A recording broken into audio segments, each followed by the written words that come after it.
primers 9 mesos de govern com a presidenta de les Illes Balears. Constatat el seu fracàs, quins canvis introduirà el nou govern en les seves polítiques?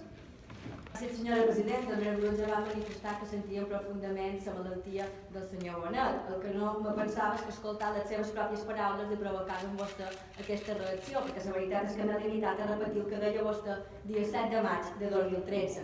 Sí que ha canviat, senyora Armengol, el seu discurs de quan s'ha de les butaques vermelles o ara que seu a la butaca blava. Senyora Armengol, entre vostè i jo ens separa un abisme, en el llenguatge i en el respecte. I jo mai baixaré el seu nivell. I mai diré el que deia vostè.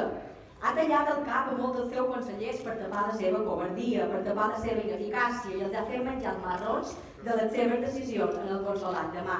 Francina Armengol, de 8 de desembre de 2014. Tallar el cap d'ella.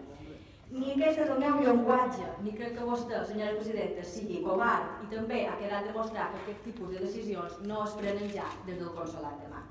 Ni tampoc utilitzaré les seves paraules quan deia vostè, el senyor Bausà, que el que li agradava més era viatjar fora, a costa del dobbers, del poble. Recorda, senyora Armengol? Vostè viatja també, però no crec que ni de Brussel·les, ni d'aquest viatge a París, ni de Madrid hagi duit de moment res de bo pel ciutadà de les Balears.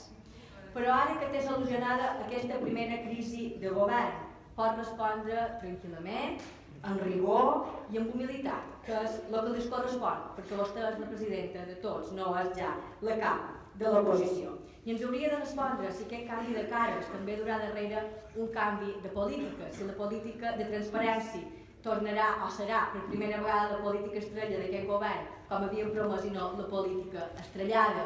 Si faran per fi cultura, que va dir la consellera que no n'hi havien deixat fer, si faran política d'esport, si faran política de territori, si faran política de connectivitat, o si la consellera de presidència recuperarà totes aquelles funcions i competències que havia deixat anar el senyor Pons. Moltes gràcies.